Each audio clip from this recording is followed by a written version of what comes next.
Hi dear friends, നമസ്കാരം. എല്ലാവർക്കും പുതിയൊരു വീഡിയോയിലേക്ക് സ്വാഗതം. ഞാനിന്നിവിടെ തയ്യാറാക്കുന്നത് വാളരിപ്പയർ വെച്ചുകൊണ്ടുള്ള ഒരു തോരനാണ്. നല്ല ടേസ്റ്റിയും ഹെൽത്തിയുമായിട്ടുള്ള ഈ തോരൻ എങ്ങനെയാണ് തയ്യാറാക്കുന്നത് നമുക്ക് നോക്കാം. ഇതിനായി ഞാനിവിടെ എടുത്തിരിക്കുന്നത് 8 വാളരിപ്പയറാണ്. ഒട്ടും തന്നെ മൂക്കാത്ത പയർ വേണം കറി വെക്കാൻ വേണ്ടി എടുക്കാൻ. ഇതിൻ്റെ രണ്ടറ്റവും നമുക്കൊന്ന് കട്ട് ചെയ്ത് കളയാം. അതുപോലെ നടുക്കൂടെ ഒരു നാരുണ്ട്, അതും കൂടി എടുത്ത് കളയണം. എല്ലാം റെഡിയാക്കി ഞാൻ ഇവിടെ എടുത്തു വെച്ചിട്ടുണ്ട്. ഇനി ഇതിൻ്റെ നടുക്കൂടെ ഒന്ന് മുറിച്ചതിന് ശേഷം നമുക്ക് ചെറുതായിട്ടൊന്ന് അരിഞ്ഞെടുക്കാം. അങ്ങനെ പയറെല്ലാം അരിഞ്ഞെടുത്തുകൊണ്ട് വന്നിട്ടുണ്ട്. ഇനി ഇതിലേക്ക് വേണ്ടത് കുറച്ച് തേങ്ങയാണ്. ഞാൻ ഒരു 1/4 കപ്പ് തേങ്ങ എടുത്തിട്ടുണ്ട്. ഇതിലേക്ക് 2 ചുമന്നുള്ളി, അതുപോലെ 2 വെളുത്തുള്ളി, 2 പച്ചമുളക്, ഒരു 1/4 ടീസ്പൂൺ ജീരകം ഒക്കെയാണ് ഞാൻ എടുത്തിരിക്കുന്നത്. ജീരകം ഇഷ്ടമുള്ളവർ മാത്രം ചേർത്ത് കൊടുത്താൽ മതിയാകും. ഇത് നമുക്ക് മിക്സിയുടെ ജാറിലിട്ടൊന്ന് അരച്ചുകൊണ്ട് വരാം. ഒരു പാൻ അടുപ്പത്ത് വെച്ച് അതിലേക്ക് നമുക്ക് കുറച്ച് വെളിച്ചെണ്ണ ഒഴിച്ചു കൊടുക്കാം. വെളിച്ചെണ്ണ നന്നായിട്ട് ചൂടായിട്ട് വരുമ്പോൾ ഇതിലേക്ക് നമുക്ക് കടുക് ഇട്ട് കൊടുക്കാം.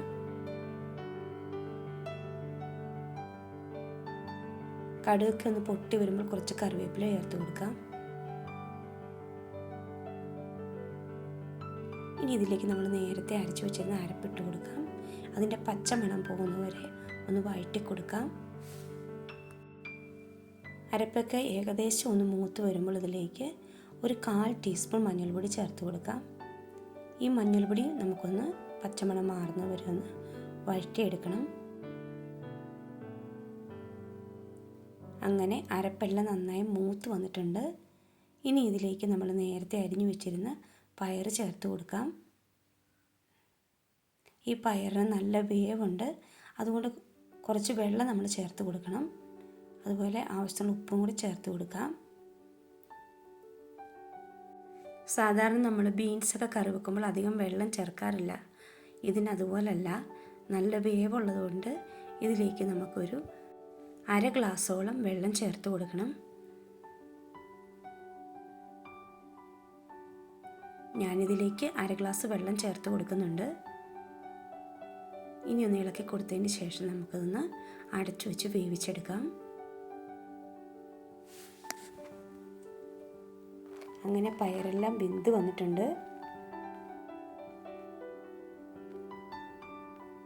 ഒന്നുകൂടെ നമുക്കൊന്ന് ഇളക്കി കൊടുക്കാം.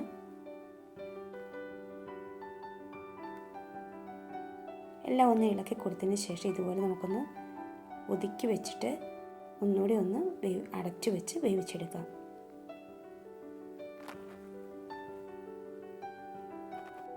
എൻ്റെ ഈ വീഡിയോ കണ്ടുകൊണ്ടിരിക്കുമ്പോൾ ഇതുവരെ ലൈക്ക് ചെയ്തിട്ടില്ലെങ്കിൽ പ്ലീസ് ഒന്ന് ലൈക്ക് ചെയ്യണേ. അതുപോലെ പുതിയ കൂട്ടുകാരുണ്ടെങ്കിൽ ഒന്ന് സബ്സ്ക്രൈബ് ചെയ്യാനും മറക്കല്ലേ. അങ്ങനെ നമ്മുടെ പയറൊക്കെ നന്നായി വെന്ത് വന്നിട്ടുണ്ട്. ഇനി നമുക്കിതൊരു സെർവിങ് പ്ലേറ്റിലേക്ക് മാറ്റാം. ഈ വാളരിപ്പയർ തോരൻ കറി വെക്കുമ്പോൾ ഒട്ടും തന്നെ മൂക്കാത്ത പയർ വേണം ഉപയോഗിക്കാൻ, എങ്കിൽ മാത്രമേ ടേസ്റ്റ് കിട്ടുള്ളൂ. ഈ പയർ തോരൻ നല്ല ടേസ്റ്റാണ്.